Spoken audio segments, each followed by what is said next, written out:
के बारे में हम बताए थे कि प्राणायाम क्या होता है, ठीक ना।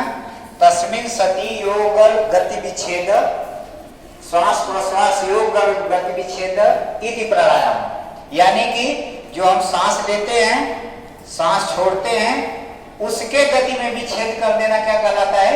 प्राणायाम। प्राणायाम कितने शब्दों से मिलकर बना है? 2 शब्दों से मिला है।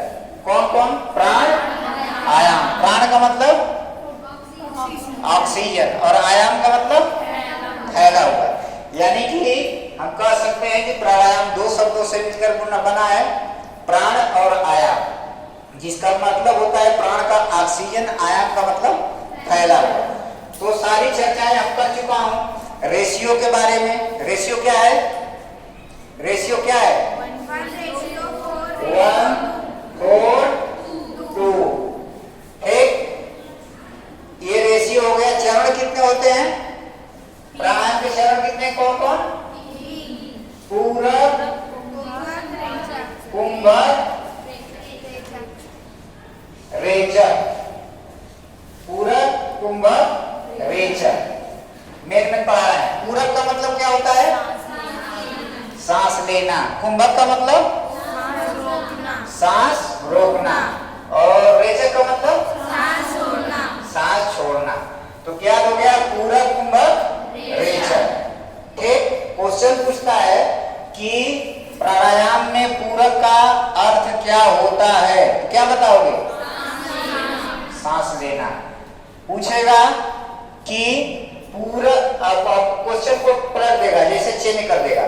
उसमें कह देगा कि कुंभक का अर्थ क्या होता है? कुंभक सांस को रोकना, रेचक का छोड़ना। तो याद हो गया, चरण याद हो गया, स्टेप याद हो गया, रेशियो याद हो गया, प्राणायाम का अर्थ याद हो गया और प्रकार बता चुके थे। अब हम बताने जा रहे हैं नाड़ी शोधन प्राणायाम। कौन सा प्राणायाम? नाड़ी शोधन। नाड़ी शोधन प्राणायाम। नाड़ी शोधन प्राणायाम। नाड़ी, नाड़ी जो हिंदी भाषा में बोला जाता है उसे क्या कहते हैं? किसी को पता है? नारी नहीं, नाड़ी। हाँ, नस। हम लोग आम बोलचाल में क्या बोलते हैं? नाड़ी, ठीक ना, नस को बोलते हैं। और शोधन माने? शोधन माने शुद्ध करना, प्योर करना, ठीक ना। तो ये ऐसा प्राणायाम है, नाड़ी शोधन प्राणायाम, कि जिसके द्वारा क्या होता है कि हम अपनी नाड़ियों को शुद्ध करते हैं, प्योर करते हैं, ठीक ना। तो योग की भाषा में, योग में अगर कहा जाए तो कितने हजार नाड़ियां हैं? 72,000। कितनी? 72,000 हमारे शरीर में नाड़ियां हैं। योग में कहा गया है कि शरीर में कितने हजार नाड़ियां हैं। और ये प्राणायाम क्या करता है कि उन 72,000 नाड़ियों के शोधन का कार्य करता है। क्या करता है? जो शरीर में 72,000 नसें हैं उनको ये शुद्ध करने का काम करता है, ठीक। तो इसको बोलते हैं नाड़ी शोधन प्राणायाम, ठीक है। अब देखो होता कैसे है, इसकी विधि क्या है? विधि क्या है? इसमें क्या करते हैं कि पद्मासन में बैठ जाते हैं। किस में बैठ जाएंगे? पद्मासन में बैठ जाएंगे। स्पाइन इरेक्ट रहेगी, स्पाइन इरेक्ट रहेगी। और जो पोजीशन रहेगा हैंड का वो योग मुद्रा में रहेगा। किसमें? योग मुद्रा में। स्पाइन इरेक्ट रहेगी, पद्मासन में बैठ जाएंगे, पोजीशन हैंड मुद्रा, योग मुद्रा में रहेगा और आई रहेगी क्लोज, आई क्लोज रहेगी। अब इसमें क्या करते हैं कि लेफ्ट को, राइट को थंब से बंद कर लेते हैं, ठीक। थंब से बंद करने के बाद लेफ्ट से सांस को भरते हैं अंदर। जब सांस भर जाती है तो उसको दबा लेते हैं, यानी कि कुछ देर तक रोकते हैं। अनुलोम विलोम में रोकते नहीं है। अनुलोम विलोम में लिए छोड़े, लिए छोड़े, लिए छोड़े। लेकिन नाड़ी शोधन में सेम प्रोसेस होता है, लेकिन उसमें रोका जाता है। ठीक ना, सांस को लिए, रोक लिए, फिर राइट से छोड़ दिए, राइट से लिए, रोके, लेफ्ट से छोड़ दिए, लेफ्ट से लिए, राइट से रोके और छोड़ दिए, यानी कि पूरक किए, कुंभक किए, फिर रेचक किए। यह प्रक्रिया बार बार करते हैं, तो इसको क्या बोलते हैं? नाड़ी शोधन प्राणायाम। समझ में आ गया? इसका फायदा क्या है, इसके लाभ क्या है नाड़ी शोधन प्राणायाम के? कि हमारा माइंड ज्यादा मात्रा में ऑक्सीजन जब पाता है तो उसके अंदर जो नेगेटिविटी है, यानी कि नकारात्मक विचार हैं, वो सही होते हैं। नेगेटिविटी हमारे माइंड से बाहर जाती है। दूसरा, हमारा इंटरनल कॉन्फिडेंस बढ़ता है। ठीक ना, लिख लिया करो, इंटरनल कॉन्फिडेंस यानी कि आत्मविश्वास बढ़ता है, सेल्फ कॉन्फिडेंस जिसे बोलते हैं। उसके बाद इसका एक बेनिफिट और है कि जो माइग्रेन की समस्या होती है, माइग्रेन क्या होता है सबको पता है ना? हाँ, सर के आगे वाला पोर्शन जो है वो ये दर्द करता है, तो माइग्रेन की समस्या दूर होती है। उसके बाद जो साइनस होता है, साइनस पता है ना? साइनस क्या होता है कि जब नाक होती है, नाक ना, उसमें थोड़ी मसल्स आने लगती है, मांस आने लगती है, तो नाक का जब छिद्र छोटे होने लगेंगे तो सांस लेने में हमें खुजलाहट लगेगी, छींक आएगी, बार बार छींक आएगी। तो साइनस की समस्या यही है, लक्षण सिम्टम्स, कि व्यक्ति क्या करता है कि बार बार छींक आती है उसको। ठीक ना, फिर इधर चलो जल्दी अंदर, छींक आएगी। दूसरी क्या है कि इस प्राणायाम को करने से हमारी वाइटल कैपेसिटी बढ़ती है। वाइटल कैपेसिटी पता है किसी को? वाइटल कैपेसिटी नहीं पता है? वाइटल कैपेसिटी का मतलब होता है कि सांस को फोर्सफुली लिए और फोर्सफुली छोड़े। जितना स्पायरोमीटर में सांस का रीडिंग जाती है, स्पायरोमीटर एक होता है वाइटल कैपेसिटी के लिए, लंग्स की क्षमता पता करने के लिए, तो रीडिंग जाती है तो वही बताती है वाइटल कैपेसिटी। एक एडल्ट वोमेन में 2500 से 3500 मिलीलीटर ऑक्सीजन की कैपेसिटी होना चाहिए फूंकने की। ठीक, और 3500 से 4500 एक मेल में होना चाहिए। इसको बोलते हैं वाइटल कैपेसिटी। वाइटल कैपेसिटी आप लोग की ज्यादा नहीं होगी, लेकिन जो एक्सरसाइज करने वाला, जो प्राणायाम करने वाला होगा ना, उसकी ज्यादा रहती है। एक्सरसाइज करने वाले में, प्राणायाम करने वाले में अगर कंपेयर करें तो उसमें प्राणायाम करने वाला का वाइटल कैपेसिटी ज्यादा होगी, एक्सरसाइज करने वाला का कम होगी। ठीक ना, क्योंकि प्राणायाम जो होता है वो फुली हमारे लंग्स पे इफेक्ट ज्यादा डालता है। किस पे? लंग्स पे। ठीक, और एक्सरसाइज जो होती है हमारे ओवरऑल ऑर्गन्स पे इफेक्ट डालती है। समझ में आया? अब तुम सोचो कि अगर जो बच्चा रीजनिंग की प्रैक्टिस कर रहा है, ठीक ना, जो रीजनिंग की प्रैक्टिस कर रहा है और जो कविता याद कर रहा है, ठीक, किसका माइंड ज्यादा तेज होगा? हाँ, रीजनिंग वाला का माइंड ज्यादा तेज होगा। कविता याद करने वाला का माइंड एक ढर्रे पे चलता है, सीधा चलता है। वही सेम प्रोसेस है। एक्सरसाइज करने वाले और प्राणायाम करने वालों की वाइटल कैपेसिटी में डिफरेंस पाया जाता है। तो ये प्राणायाम क्या करता है कि लंग्स की क्षमता को भी बढ़ाता है। समझ में आया? उसके बाद लाभ और है इसका कि मन जो स्ट्रेस होता है ना, तनाव, अगर इसको कर लोगे तो तनाव दूर हो जाएगा। ठीक, तनाव दूर हो जाएगा। मान लो कभी एग्जाम देने गए हो तुम लोग, कंपटीशन में जैसे एग्जाम देने जाते हो तो उस समय घबराहट होती है ना, कि पेपर कैसा आएगा, टाइम कैसे मैनेज करेंगे, ये सब सारी समस्याएं चलने लगती है। क्वेश्चन टफ आने वाले हैं या कैसे आएंगे, छूटने न पाए। तो क्या होता है कि जब हम डीप ब्रीथ लेते हैं ना, डीप ब्रीथ लेते हैं, गहरी सांस, और होल्ड करके छोड़ते हैं शांत बैठ करके, तो प्रैक्टिकली तौर पे तुम फील करोगे कि तुम्हें पूरा आराम मिलेगा, रिलैक्स मिलेगा। हम फील किए हैं, एग्जाम में जाते हैं ना तो घबराहट होती है, ठीक, प्यास लगती है, फीलिंग होती है ना, ये सब एंजाइटी है। इसको क्या बोलते हैं? एंजाइटी। एग्जाम फोबिया, एग्जाम से डर लगना। किसी कंपटीशन में जाओगे, खेल में, उस समय पसीना आने लगेंगे, धड़कनें बढ़ जाएंगी, मुंह सूखने लगता है। ये सब क्या है? सोमैटिक एंजाइटी, यानी कि शरीर के टेम्परेचर बढ़ जाते हैं, प्यास लगने लगती है, भूख लगने लगती है। तो ये सब क्या है? Somatic anxiety. अगर 10-15 बार अगर गहरी सांस लेते हैं, छोड़ते हैं ना, तो वहां तुरंत हमको आराम मिल जाता है। तो ये सब प्राणायाम के फायदे हैं। और ये तुम लोग अपने मन में बैठा लो कि कोई भी एग्जाम देने जाना, एग्जाम से पहले पहुंचना, घबराहट जब भी आए सीट पे बैठ के अपना आराम से आंख बंद करो, किसी को देखने दो। बहुत लोग सर लटका के बैठे रहते हैं अपना माइंड शांत करने के लिए, ठीक ना। तो जब भी घबराहट आए तो आप गहरी सांस लो और गहरा छोड़ो, तुरंत आराम मिलेगा।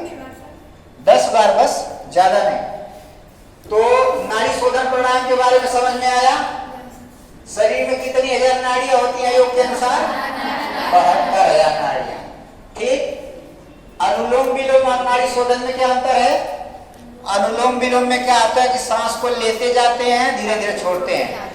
नाड़ी शोधन में सांस को लेंगे, रोकेंगे, छोड़ेंगे। ठीक। अब अगला है भ्रस्त्रिका प्राणायाम।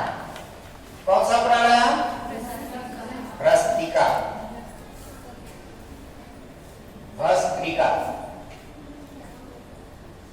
भस्त्रिका प्राणायाम। ये प्राणायाम जो है भस्त्रिका प्राणायाम, ऐसा प्राणायाम है कि इससे हमारे ब्रेन और लंग्स पे ज्यादा इफेक्ट पड़ता है। अगर इसको करोगे ना, 20 स्ट्रोक अच्छे से कर दोगे तो चक्कर आने लगेगा।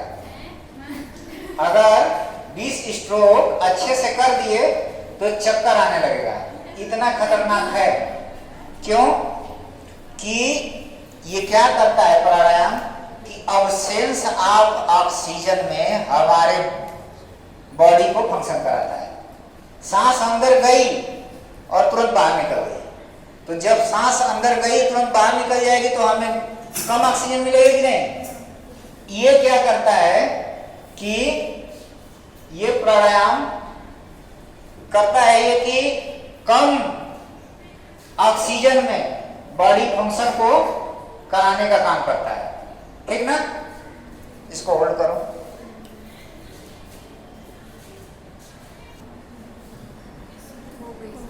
हाँ, तो ये प्राणायाम क्या है कि अब्सेंस ऑफ ऑक्सीजन, यानी कि ऑक्सीजन की अनुपस्थिति में कार्य कराने का काम करता है। जैसे सांस को तुरंत लिए तुरंत छोड़े तो शरीर को सांस मिलती है?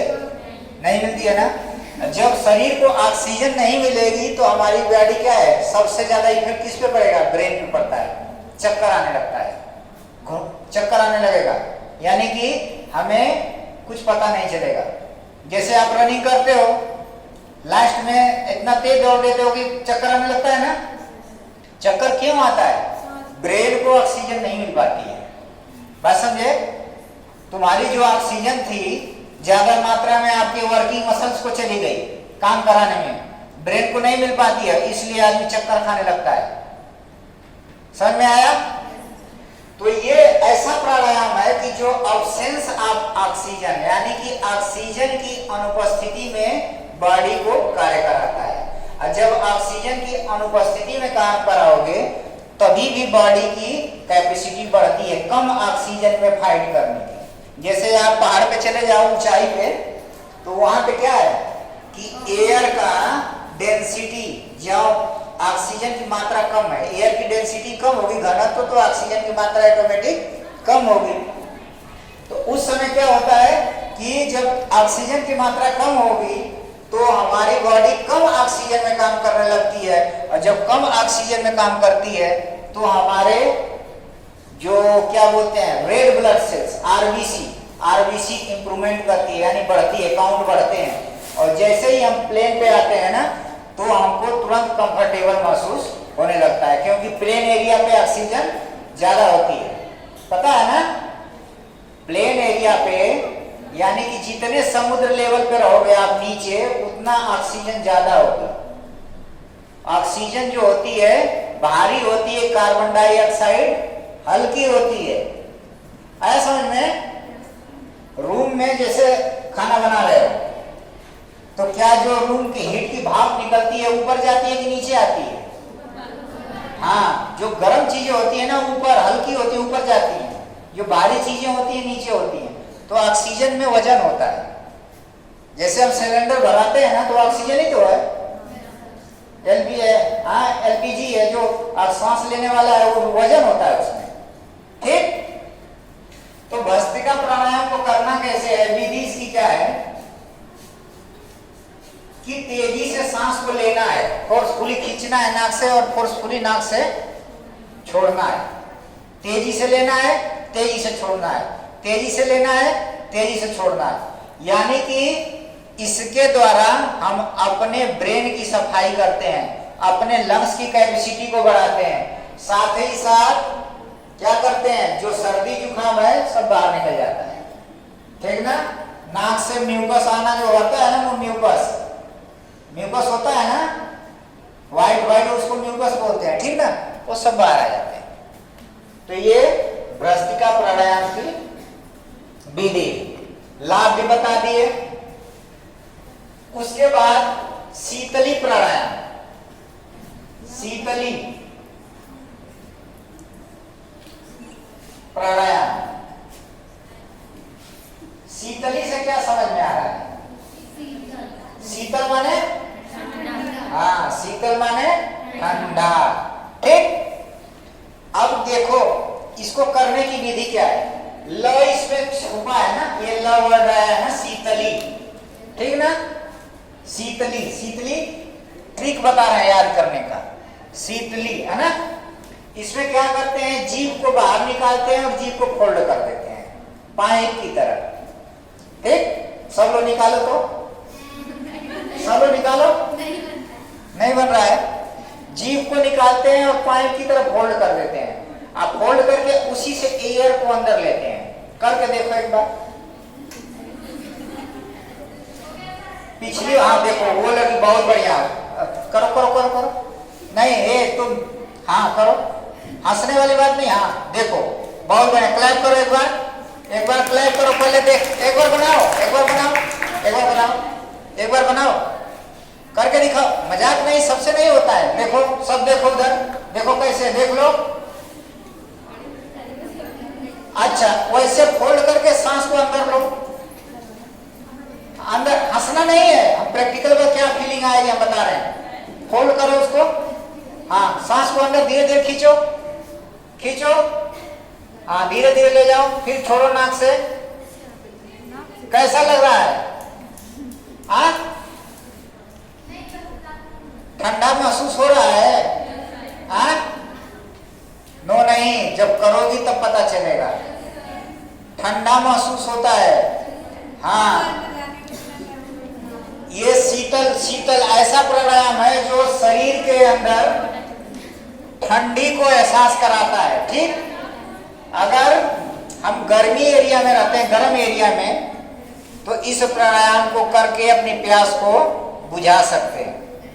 समझे? हाँ, रेगिस्तान में करोगे प्यास बुझ जाएगी। इस प्राणायाम का ये फायदा है। और क्या है कि अगर इसको करोगे तो जो बीपी हाई होता है ना, अचानक जो हाई होता है वो लो ही होना शुरू हो जाएगा। हाँ, हाई जो है वो अब नॉर्मल लेके चला आएगा। तो इस प्राणायाम का ये फायदा है। और शरीर में जो गर्मी हमको लगती है, गर्मियों में गर्मी, इसको करके हम अपने आप को ठंडा कर सकते हैं। तो करने की ये विधि है कि जीभ को बाहर निकालते हैं और फोल्ड कर देते हैं। ठीक ना? तो इसको कौन सा प्राणायाम बोलते हैं? शीतली।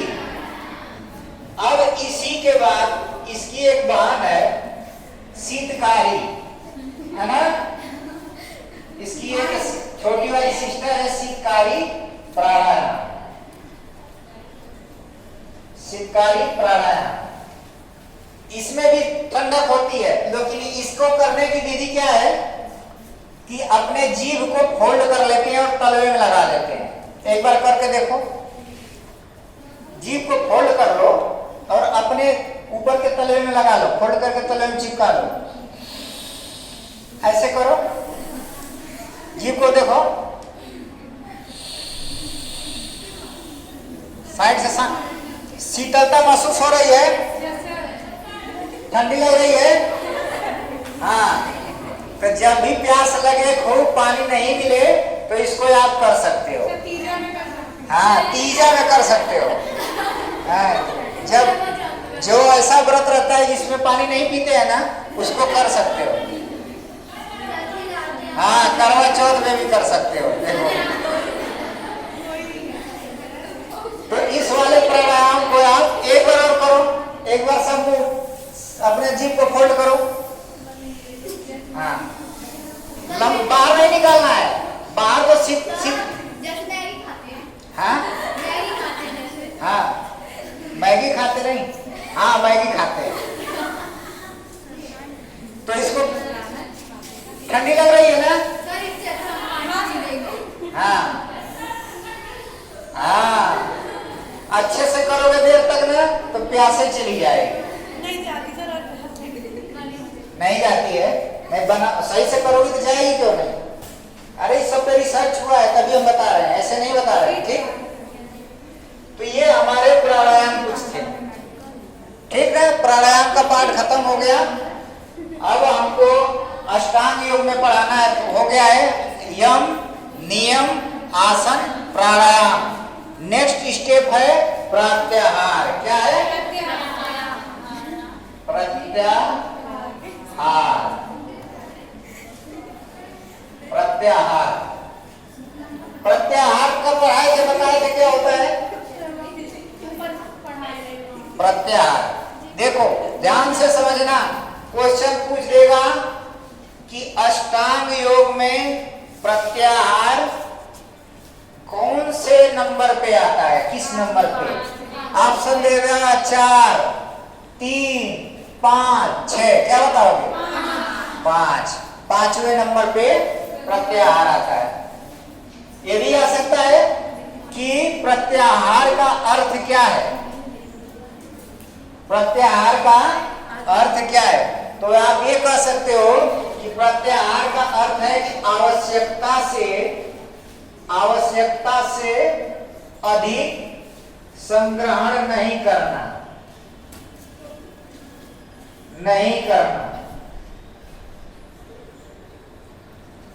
आवश्यकता से अधिक संग्रहण नहीं करना।